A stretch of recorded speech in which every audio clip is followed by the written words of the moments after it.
Hi everybody, thanks for joining us tonight.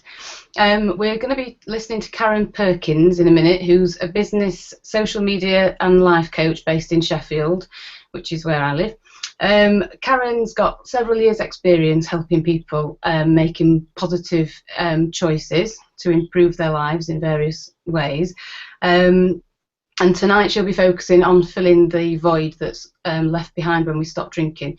And I know when I stopped drinking, I, to my horror, realised that I was probably wasting about 35, 40 hours a week just sitting there drinking, which is a lot of time to fill. So I think this presentation will be really useful in helping you get some strategies and ideas for filling that time. At the end, Karen will be answering as many of your questions as she can. So please try and remember throughout the presentation to type your questions into the box while you remember it, while you think of the question, and then Karen will get through as many as she can at the end. So that's enough from me, and I'll hand you over to Karen. Thanks, Lucy. Well, thank you for inviting me to your webinar. I'm Karen Perkins and I'm a life coach, and first of all I'll just tell you what I'm going to cover today so that you can be prepared. So first of all, I'm going to look at the sort of challenges people might face in coaching when they might have a big gap in their life to fill, for example a bottle-shaped hole or being an empty nester. Then we're going to look at giving yourself permission to love yourself. Then I'm going to give you a few tips for goal setting, so you've got something to aim at, and then how to deal with wobbles and pinch points, so how to get yourself back on track, and a few things to beat distractions, and then developing self-control, so something to keep you on track and somebody to keep you motivated. And then at the end, hopefully, if you're not tired out, we'll be looking at how to keep it going in the longer term and who you can get to be a helper. Now, if I was doing my coaching, I'd be asking you lots more questions to find out what motivated you. But today I'm going to be more of a mentor and offer lots of tips and tools, and also some questions that you can do later, because I think Lucy might collect some up. What I'd like you to do is, if you've got a pen or paper handy for tips and exercises, that will be really good. And I know there's a box on the webinar where you can type in your questions and tips as we go along. So I think Lucy would like you to send in questions, and then we'll have a go at answering them later. And then if there's any tips you want to share, again, only share what you feel comfortable with, and I think they can be anonymous. Just think about what you might like to share. That would be great. And then enjoy it. Think of it as a treat for you to plan your fab future. Okay, so next, a little bit about me and how I found out about soberistas and my background and experience.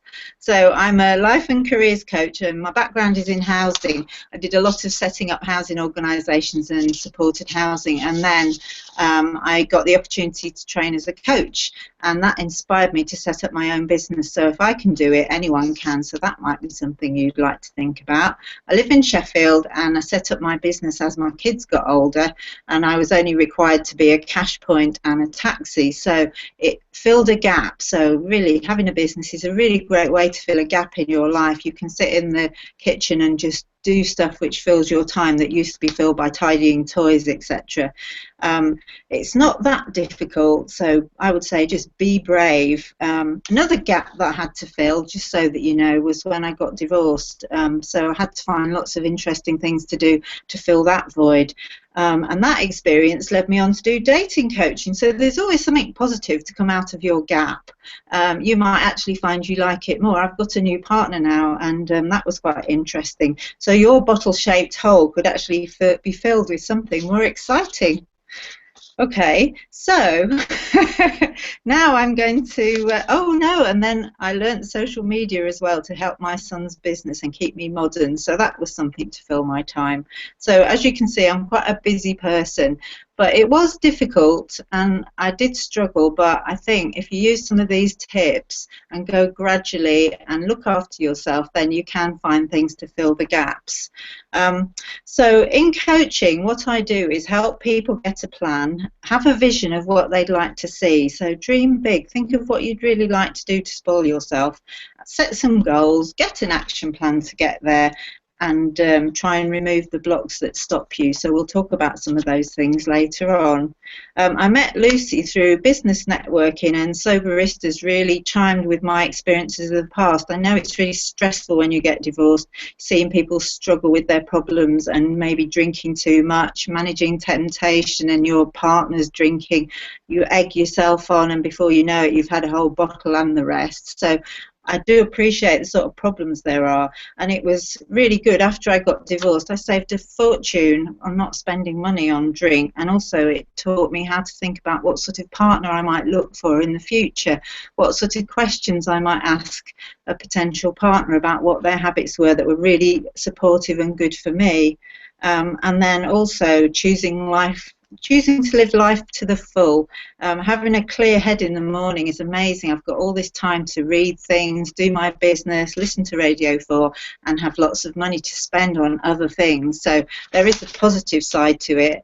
Now, so on with the webinar. What are the challenges that people face filling that bottle-shaped hole? So it's a bit like when somebody gets divorced or splits up from their partner. You're left with no one to talk to or lots of time to fill. It's the same if your kids go off to university, and then you become an empty nester. All that time you spent running around, what you're going to do. People who get made redundant, they suddenly have a space which they have to fill. They have to look to use their time. And in Soberistas, people who've made a positive choice to stop drinking and all the decisions and things that come along with that, it brings you a lot of opportunities, but also a lot of time to fill, a lot of decisions to make. So very exciting, but very scary at the same time. So all these things have in common that they're unsettling. Drink uses your time and wastes your time, and lots of people struggle with these issues. So the coaching applies to anybody really with time to fill. So all the tips would be applicable to that. And I meet quite a few people in coaching who stopping and reducing drinking is quite a common thing amongst all their other goals. Lots of people have lost confidence, so they need to get their confidence back. So they might be excited and scared about the possibilities but not know what to do and how to choose what to do. They might feel frozen or stuck or overwhelmed by all the decisions. So it's scary building a new life on your own, and it's scary negotiating a drink-free life, I think, and especially if you're looking for a new romance. You've got to broach all those issues. So you might be fearful of moving on without a significant other and without drink. Am I boring? There's all sorts of things you might have to think about. So it's scary and exciting. So for this new life and filling this time that you've got, you need a vision and a plan. So I'd like to think about, how can you work out what you want? What do you want? So I'm going to help you think about where you want to be and what you want to change. Pick some achievable and affordable goals. Work out how you can get there. Stop yourself being distracted or stuck. And finally, first, we're going to find out how you can learn to love yourself enough to make your changes stick and really celebrate the brilliant changes that you're making, because you really should celebrate them. It's real now. You've decided to make this choice and things are improving, and you've got the opportunity to do all these things. I'm just reminding you that if you've got any questions to send in after any of the things I've said, or things you want me to talk about later on, or that you'd like to share, do send them in to the box on the side, and Lucy will look at them for later on. So first things first, I'm going to talk about how you can give yourself permission to truly nurture and look after yourself. I've got some exercises, and I think this is a brilliant thing to do before you do any planning to fill your gaps in your life. The key is to create a life for you. Just keep thinking, I'm worth it. I've made this momentous change. I've chosen something that's really good for me. I'm really looking after myself, and I think we can start by learning to love ourselves, and I mean really truly learning to love ourselves, so we keep caring about ourselves and growing. So you need to celebrate the fact that you joined Soberistas and that you chose to be drink-free.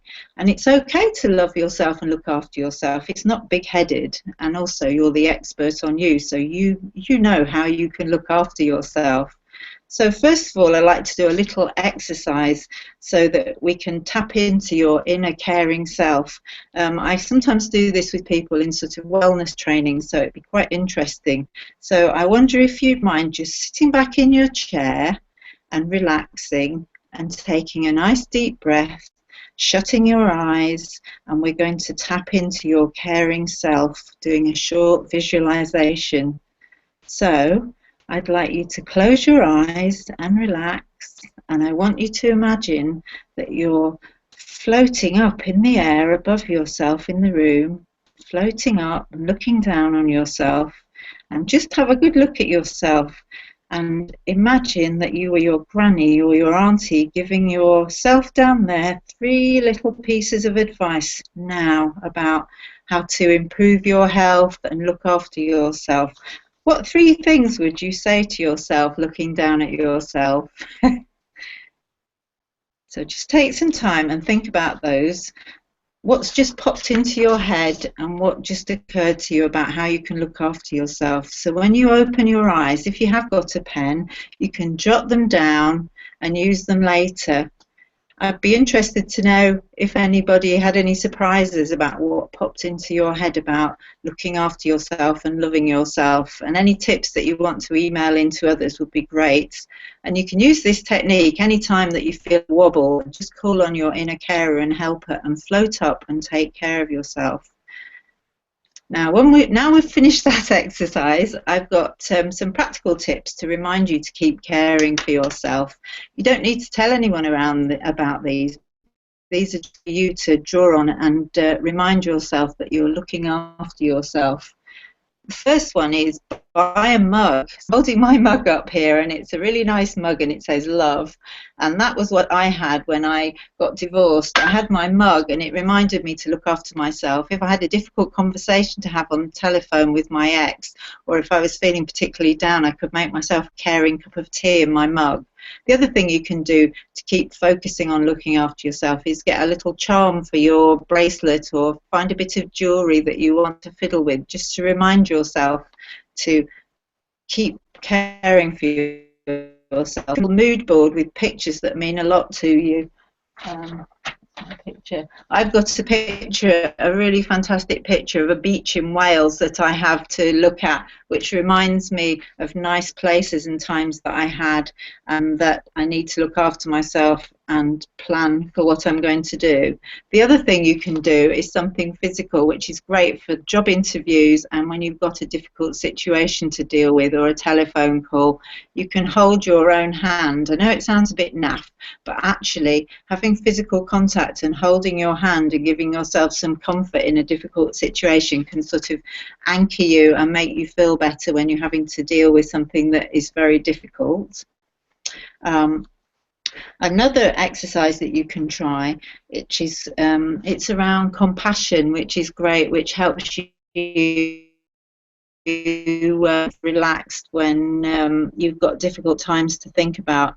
So I'd like you to sit back in your chair again and relax, and just close your eyes and place your right hand over your heart, and just take time to feel the warmth going from your hand and feel your loving thoughts warming your heart, and just look over yourself and feel that warmth going into your heart, and count to 10, 7, 6, 5, 4, 3, 2, and then you can feel the warmth going into your heart. Now gradually open your eyes.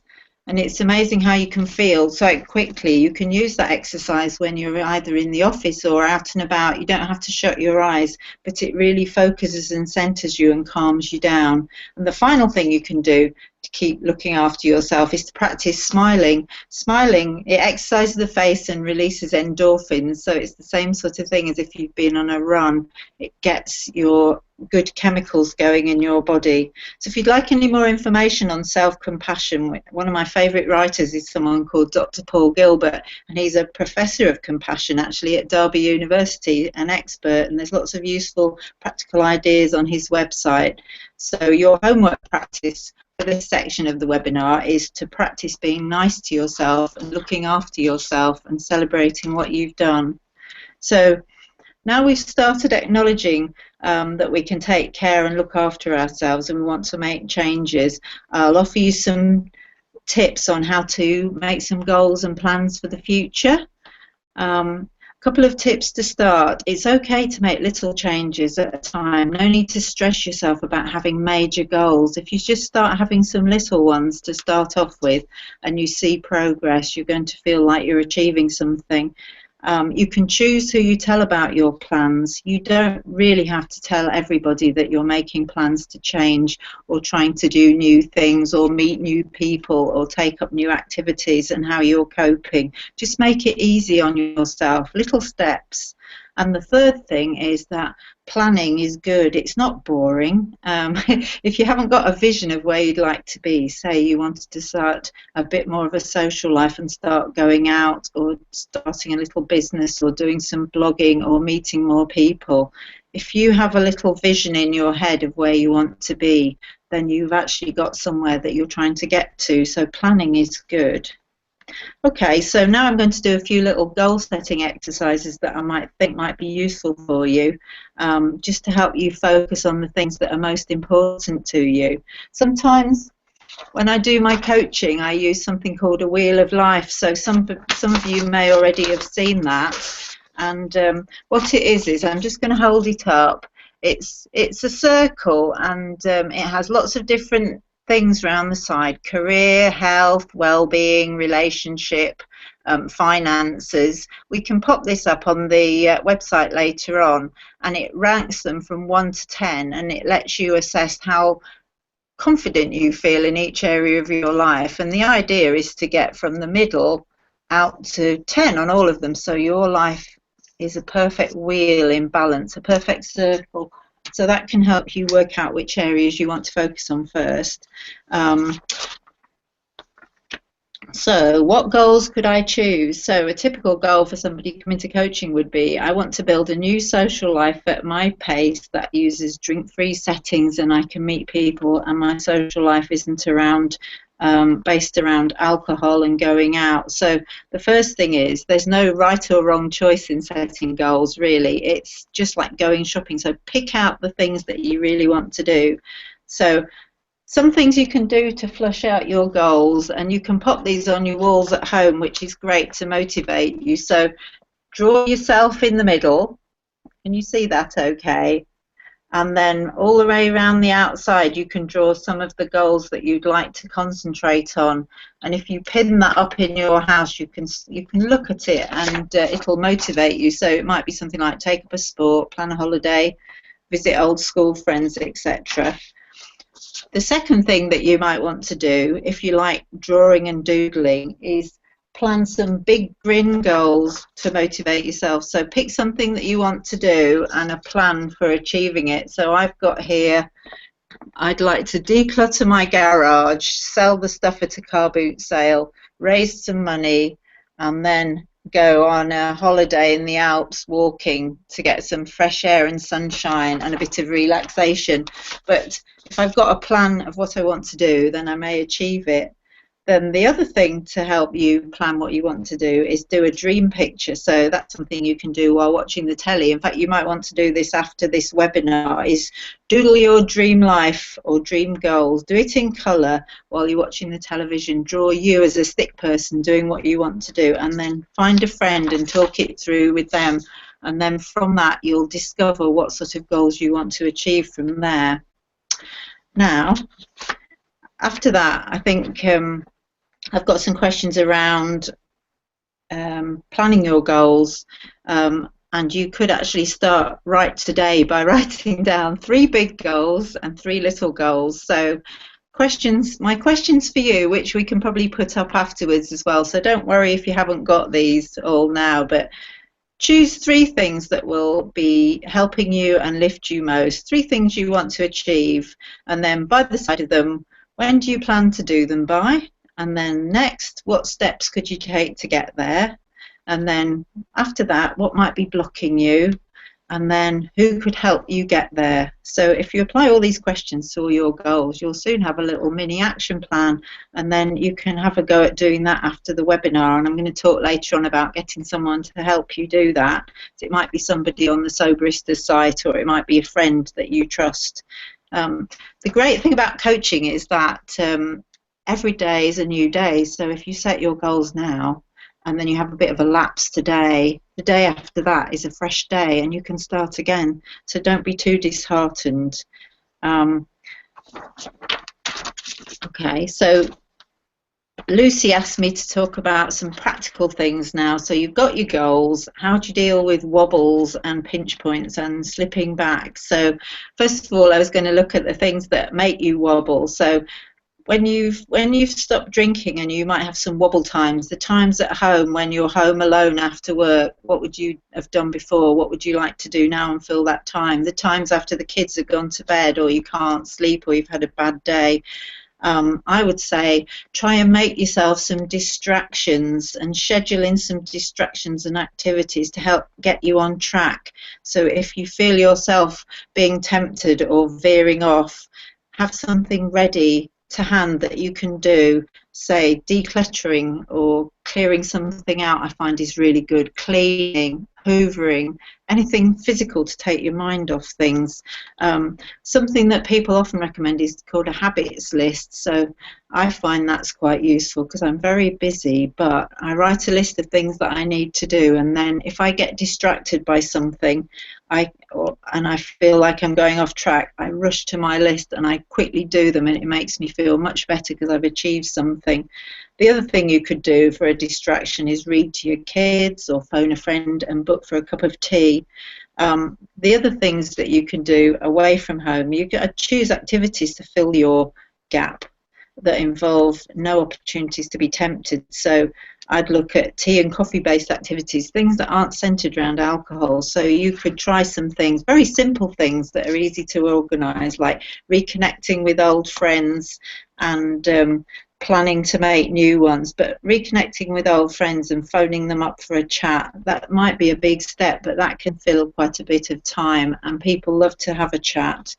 You could revisit your career. Is it time for a change? Are there things that you could do at work to fill your time? So would they pay for some training for you, a bit of online learning? I mean, I found when I had some time and I started learning social media, that opened all sorts of doors up for me, and it does take your mind off things and gives you a new challenge. Some people I know have started a business or a blog, and blogging's free. You can revisit your relationships, so why not start dating your partner again and looking for new things to do together? Take that as an interest. The other thing is, how can you find these sorts of things locally? If you haven't been going out, or you haven't felt that you wanted to go out, where can you find all these things that are going on? I mean, you can't beat Google, but there's an application called Eventbrite, which is brilliant, and you can find things online. You could ask your friends, the Soberistas forums, your local newspaper. The Sheffield Telegraph has 6 pages of walks, crafting, book groups, online forums, etc., that you can go to, and they're all in the daytime, and they're all based around cafes and outdoorsy type things. Walking's great for endorphins. There's loads of free health walks and walking groups, probably in every place in the UK, and they're great to join because you go walking and you get your physicality going. I also can recommend cake clubs and free cakes for kids. So one of the things to do that is it's giving back. Free Cakes for Kids is a charity where people bake a cake for a kid whose parents can't afford their own birthday cake or something. So if you want to do something to fill some time and giving back, that would be a brilliant way to fill your time. So the other thing that I would say when you're planning to do all these things is practice a strategy for avoiding temptation in a new social circle. I think we had a discussion last year, me and Lucy, about avoiding temptation at Christmas and how you can plan to avoid being tempted. So, for example, if you practice a strategy, so plan out what's going to cause you a problem, work out what you'd like to do differently, Work out what you might like to say and visualize you behaving in a different way, and actually achieving what you wanted to achieve. So, for example, we were talking about getting out of having a drink at Christmas. So you could say, I'm driving. You could volunteer to drive. You could say, I'm on antibiotics. I never drink. Or I could really do with a cup of tea. Or you could pick other drinks that are non-alcoholic but just look like any other drink. So you need to think of some strategies to deflect what you might be tempted to do. Okay, so planning ahead. I think if you plan ahead, then you can head off the sort of temptations and the things you might be tempted to do if you haven't planned them. Distractions from your goals, tiredness, niggly worry and anxiety, excuses, being scared. A good book is this one, which is called Feel the Fear and Do It Anyway, which is a great motivator if you want to make change. Procrastination as well is a big thing which puts you off your goals. Now I'm going to just give you some quick practical tips if you're feeling like you're stuck in a rut or anxious or procrastinating and not doing your goals. So the practical tips, because we're getting quite near to the end of the webinar now, are I would say to use something that stops you in your tracks and makes you think. So one of them is to stand up and growl and grr. Another one is to stand up and say stop, stop, stop, and describe what you're doing and make yourself stop, and that will stop you feeling anxious and niggly about not achieving your goals and being distracted. Other tips for developing self-control around keeping your habits going. One of the main things that I'd recommend is mindfulness, and do want to just spend a little time on this because it's a really powerful skill to have when you're trying to take a goal forward but you're getting distracted and your older feelings are coming back. So I'll just spend a little bit of time on this before the end of the webinar because I've got quite a lot of other tips to get through, but I think mindfulness is really important. If you want to read some more about mindfulness, there's a great book by Andy Puddicombe, but I'm just going to give you one little practical tip. You know when something happens to you and you feel a strange feeling in your stomach? So, for example, if I went into a big shopping centre and I saw all these clothes and I felt this desperation to buy them, I think there's all sorts, or somebody putting money into a slot machine, or something that really makes you feel, I'm going to do this and I might do it and then I'll regret it. What you need to do, and I think it's the same maybe about having a drink, is recognize that feeling in your tummy, that you feel this weird feeling that says, I'm going to do something now and I'm going to do something I don't want to do. What you have to think about is recognizing that feeling in your tummy and recognize that it's just a feeling. And when you can recognize that, you've then got a choice. And so when you recognize that feeling and you say, it's just a feeling, I now have a choice. I could choose to go and spend loads of money on those clothes, but I could choose to say, I'm going to choose, I like the clothes, but I know that I don't need them. I know I have a choice. And so now I'm going to choose to look after myself, not spend my money, and go away, maybe have a coffee and not spend that money. So mindfulness, when you practice it over time, it helps you develop a tool within yourself to spot a behavior that you don't like and bring yourself back into the present and avoid doing that sort of behavior. So it's a really powerful tip to have. It can help you stop doing something that you really wanted to do. The other things that I would recommend for developing self-control are things like avoiding events that stress you. Choose not to go, do something different. Practice saying no nicely. So again, what I was saying about having a plan, if you think something's going to cause you problems when you're asked to do it, practice beforehand so you've got a strategy for saying no. For example, up to Christmas, say no. You can practice saying no to the events that are going to make you upset. Hold your own event in the daytime. Get people around for cake and tea, etc. Avoid getting into rounds with people. Get into a round at a Christmas do with a friend who's drinking non-alcoholic drinks.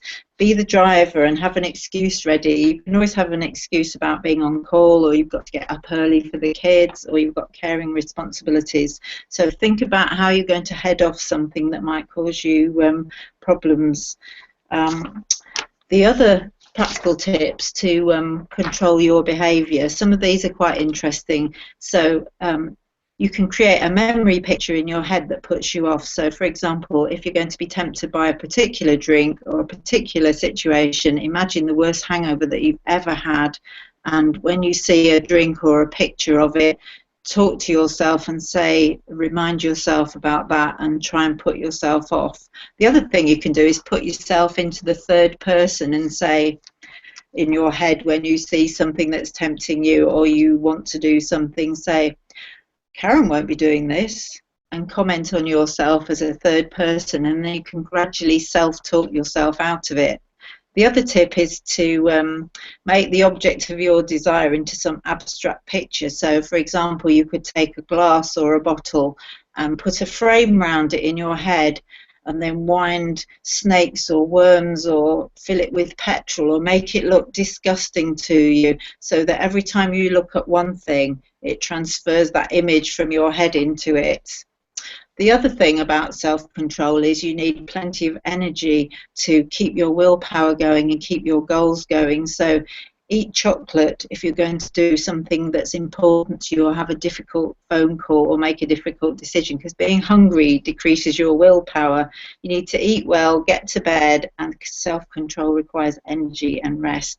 And then a social media detox. Get your screens off half an hour before bed and try and sleep well, because the more rested you are, the more you'll be able to cope with your goals and move them forward in the future.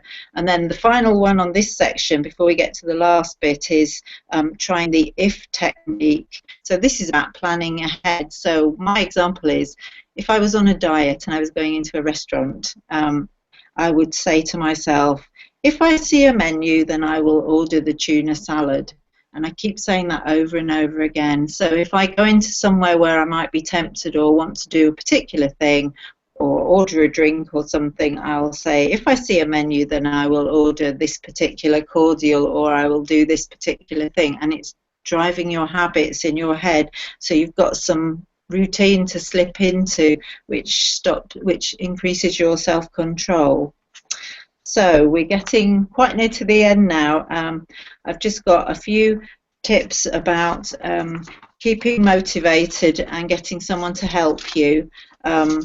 Now you've got your goals. One final thing is around keeping your goals going and the good habits going longer term. So what could you do to keep your goals going and keep motivated? You could buddy up with another soberista and maybe agree a time to talk about your goals and feedback successes. Maybe have a telephone call. I do something with some of my friends where we ring each other up, we say we're going to phone each other back, we get a cup of tea, and then we ring each other back, and then we talk. So that's quite a nice way of arranging somebody to be in there for you. The other thing is to do something what's called co-coaching.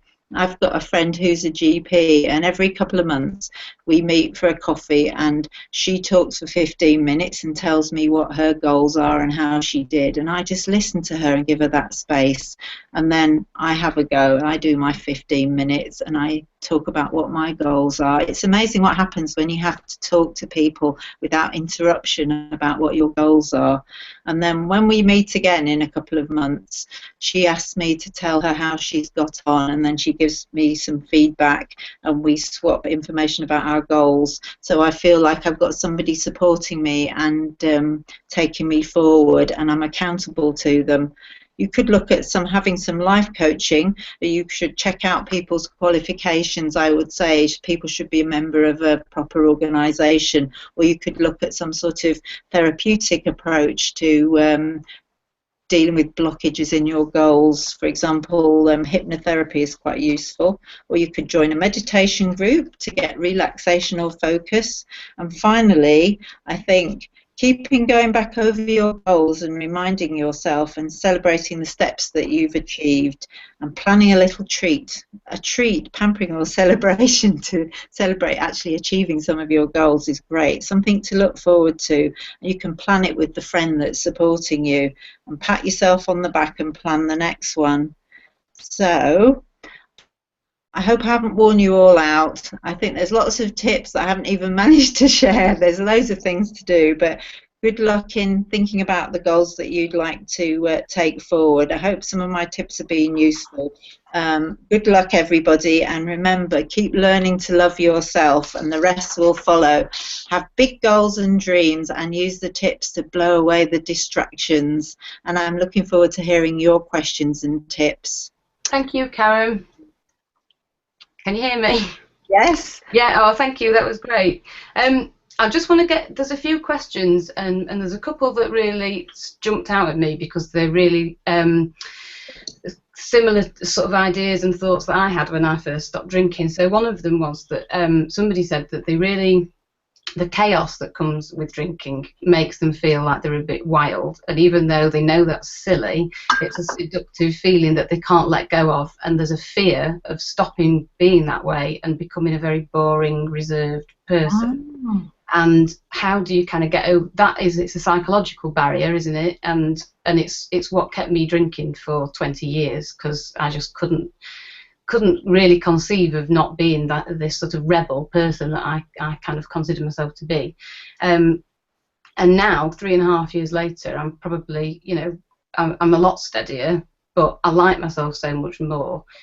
But I could, it was a big fear, I couldn't see how I was going to be different. I couldn't see what sort of person I would become without alcohol. So how do you kind of get over that psychological barrier in the first instance?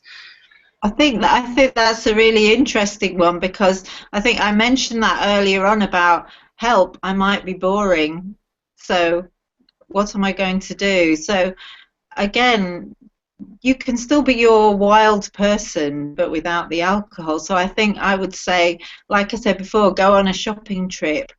Think of all the things that you'd really like to do. You've got to do a bit of research and find the things that still make you feel wild, but without the alcohol. There's music, there's concerts.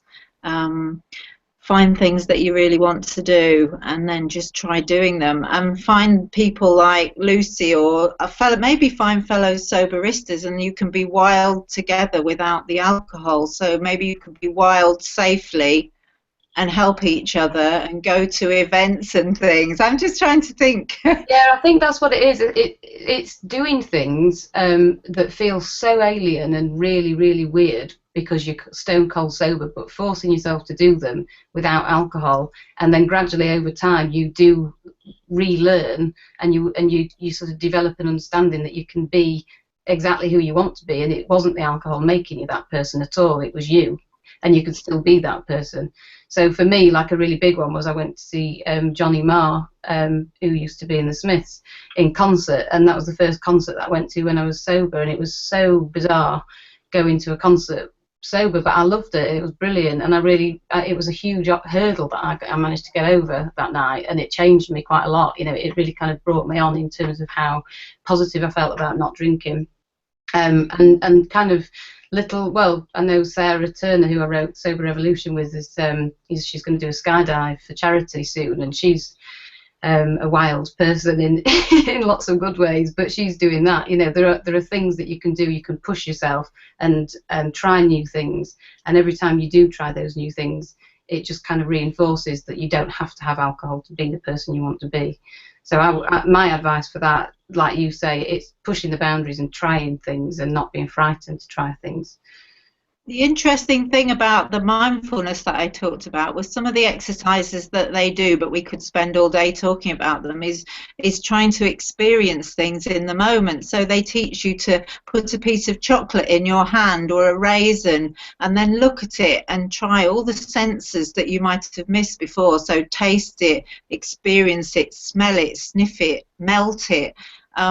and try and see all those experiences that are in the moment with just one thing. If you tried that with your music, I suppose you could take things that you like and try and reframe them back into your new world. So go on like an experience walk or something like that. I mean, walking in the countryside is great if you walk mindfully, even if you walk up the road and try and look at the plants at the side of the road and just wonder at them like a child and be curious and find all the wonder there that you might have missed before, and see if you can get that back in. So like you saying with the concert, I suppose you could practice, do it at home, have a practice concert at home and just think about what it might feel like. If you're frightened that you might do something you don't like, it's like what I was saying about have a plan and practice. So, you know, go wild at home with your music on and I think make that's it it. safe for And yourself.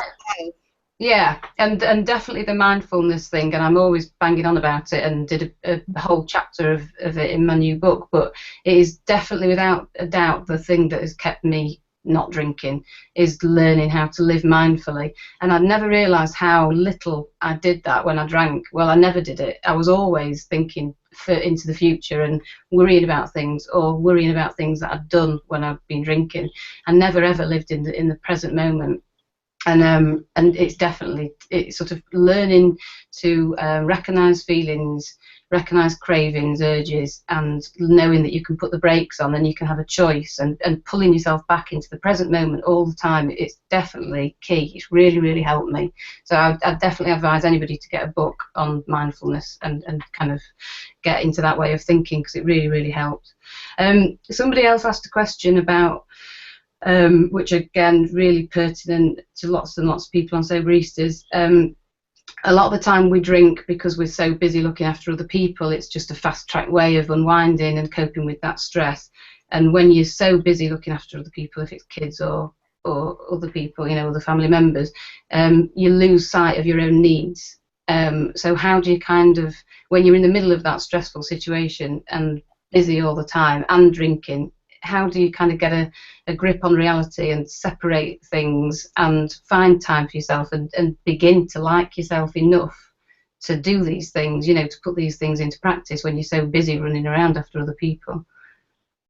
It's very well. That is a very difficult question. I think having the insight to recognise that you've got a problem is the first step, and wanting to do something about it and just taking little steps, I think, and actually having a plan. Like I said before, if you've got a friend that you can just build something up gradually, be brave enough to ask somebody to babysit for you, or just arrange to have like a mini pamper session at home where you invite somebody round, or just, I think it's getting that insight, isn't it, that you can actually value yourself enough to do something. I mean, I'm quite a selfish old baggage now. I would say I'm going to look after myself and I don't care what anyone else thinks. I think maybe you can toughen up in yourself and just say, I'm going to look after myself. And once you've taken that step, even if you write it down or affirm it to yourself, then you then start thinking, well, yes, so I am going to look after myself. And I think it, but it's not easy. I know. I think it's a bit of a chicken and egg situation, isn't it, in the beginning, because you don't value yourself enough to believe that you deserve that time. So when you don't get the time, you don't pamper yourself and you don't do nice things, then you're not ever reinforcing or, you know, giving yourself that self-love that's going to make you feel like you deserve it. So it is like really difficult catch-22 to begin with. So for me, I sort of faked it a bit at the beginning, you know, even though I really didn't think I deserved it because I didn't like myself very much. I really forced myself to do nice things for me on my own, and over time it became more normal, and it became kind of I started to believe that I was worthy of those things, and now it's just second nature. You know, I'm bloody going for my run, you know, I'm doing something for me, and I carve that time out because it's so important, and that's what keeps me happy and grounded and able to cope with my life without drinking. So it is, I think in the beginning, if you can't believe it, just fake it, and over time you will start to believe that. Even by saying fake it, you're still having a plan. Your plan Yeah, is, you I do. am going to learn to love myself, and the first step is to fake it. I'm Yeah. going to practice loving myself, even though I'm not quite embracing it. And as I get better at it, I'll do it better. And my final goal is to love myself properly. So little steps. That's a really good idea. I think this planning ahead to get there, you don't have to do it all at once, and having a friend who'll support you, even little things. You can also keep a diary or a log of the progress you make and then look back over it so you can really be pleased at what you've done, because what you think are tiny steps might be massive. Oh, absolutely. And it is like now when I look back at how I absolutely can't recognise the person I was 4 years ago. I can't believe I lived my life so like down on myself and with such little confidence for so long. You know, I just didn't think I was worthy of anything. And I'm completely different now. And it has just been incremental little steps. And the biggest thing has just been complete abstinence, you know, kind of allowing myself that time to recover from drinking. That's and gradually I've got here, but it's a really a long journey, but you do change massively, and you shouldn't be scared of changing. It's a good thing. Just one more question that's just come in. Somebody has written, I'm due on an all-inclusive holiday with my husband next year and have today decided to quit drinking. How do I deal with this? It was booked prior to my change of mind. What tactics can I use? Hmm. So, are you choosing to go on the holiday and not drink? So, if you're choosing to go on the holiday and not drink, then you've probably got a year to plan how you're going to have a strategy and reframe what you're going to do. So, like Lucy was saying, maybe your goal is to go on the holiday and be learning to love yourself and avoid using all these distraction things to avoid drinking.